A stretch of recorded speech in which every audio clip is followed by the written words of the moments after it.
বিসমিল্লাহির রহমানির রহিম। হে জগতবাসী, আমি শামীম আলী চিশতি আপনাদের সামনে একটি আলোচনা নিয়ে আসলাম।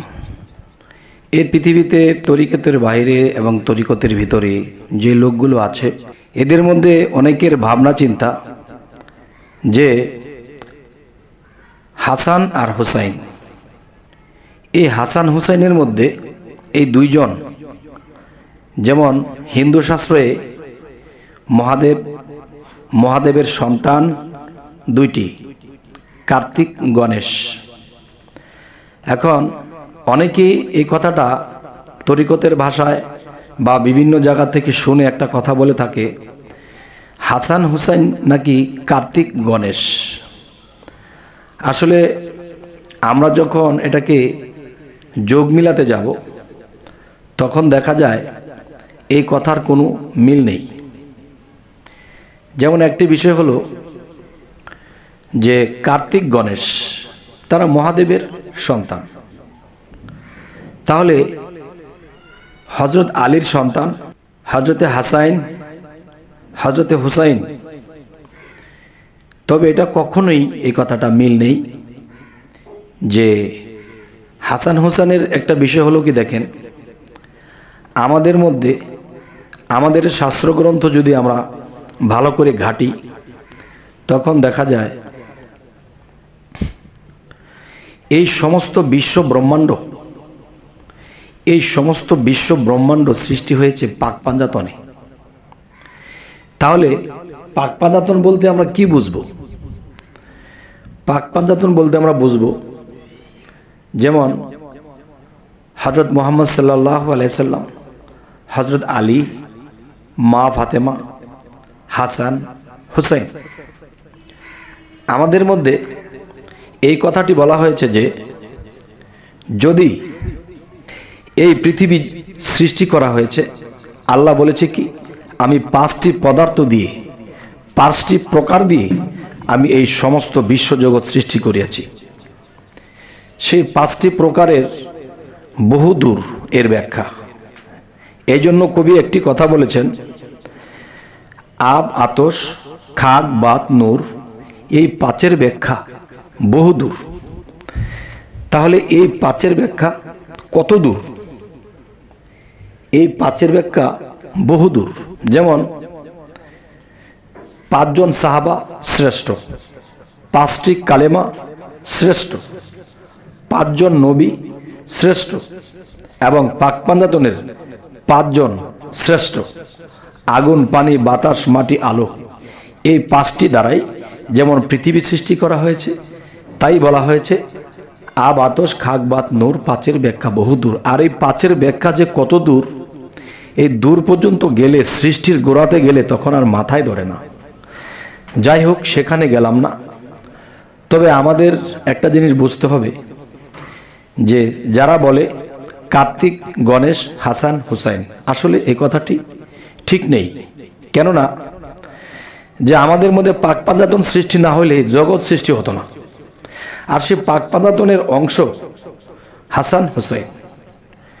তাহলে এখন যারা এই জিনিসগুলো বোঝে নাই, তারা এরকম বলে শুনে শুনে। আচ্ছা, আরেকটি বিষয় হলো যে হাসানের গুণ এবং হুসাইনের গুণ, একটি হলো পানির গুণ, আরেকটি হলো আগুনের গুণ। একটু গভীরে যাই। যেমন আগুন যত উত্তপ্ত হোক, যত বড় করে জ্বলুক, কিন্তু পানির কাছে কিন্তু আগুন টিকবে না, আগুন নিভে যায়।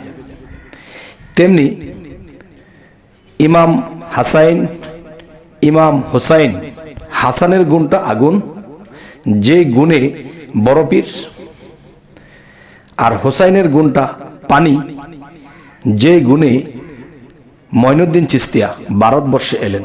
তাহলে দেখা যায় কি, যে আমরা যে বলতেছি কার্তিক গণেশ, হাসান হুসেন, দেখবেন মিল পড়ে না। কিরকম?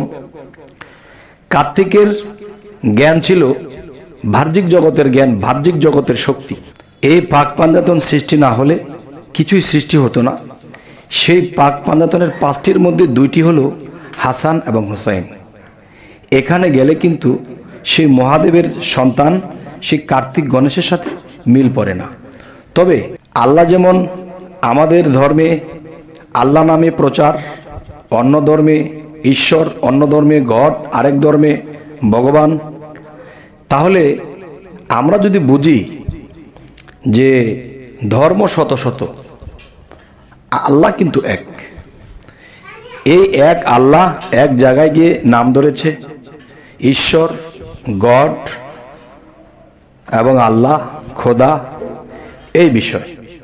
তাহলে মূলত আলাদা আলাদা ধর্ম, আলাদা আলাদা কাহিনী, তবে একটা কাহিনীর সাথে আরেকটা কাহিনীর মিলানো উচিত নয়। কেননা যে আমরা বাহ্যিক জগতে যে সিনেমা দেখি, কাহিনী দেখি, এই কাহিনী দেখতে গেলে একটা কাহিনীর সাথে আরেকটা ছবির কাহিনী মিল নেই। তাহলে মিল নেই বলে কি হয়েছে?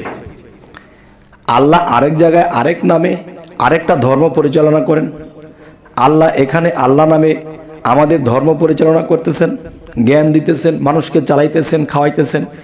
কোনো ধর্মের মানুষকে কিন্তু আল্লাহ না খাওয়াই রাখে না, সবাইকে দেখতেছে। তাহলে আমরা একটা জিনিস জ্ঞানে নিতে হবে যে আমরা কখনো হিংসা নিন্দা করব, অন্য ধর্মের মানুষকে আমরা অত ছোট জানব না, আমরা এদেরকে সম্মান করব। যদি তারা মনে করে যে তাদের ধর্ম বড়, তাদের ধর্ম নিয়ে তারা থাকুক। যদি কখনো তাদের জ্ঞানে ধরে যে না আমাদের ধর্ম বড় বা অন্য একটা ধর্ম বড়, তাহলে তার যদি মনে চায় আসবে, আর না হয় সে তার ধর্মেই থাকবে, এটা তার মনের স্বাধীনতা। তো এখন বিষয় হলো যে অন্ততপক্ষে আমরা এরকম বুঝবো না, কার্তিক গণেশ, হাসান হোসেন এরকম বুঝবো না। প্রত্যেকটা ধর্মের কাহিনী, প্রত্যেকটা ধর্মের নিয়ম, সমস্ত কিছু আলাদা আলাদা। তবে হে জগতবাসী, আজকে আপনাদের সামনে এই আলোচনাটি কেন করলাম?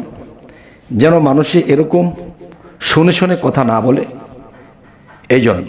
তবে আমাদের এই চ্যানেলের আলোচনা যদি আপনাদের ভালো লাগে তা অবশ্যই সাবস্ক্রাইব করে রাখবেন, পরবর্তীতে আপনাদের কাছে ভালো কোনো আলোচনা পৌঁছে যাবে।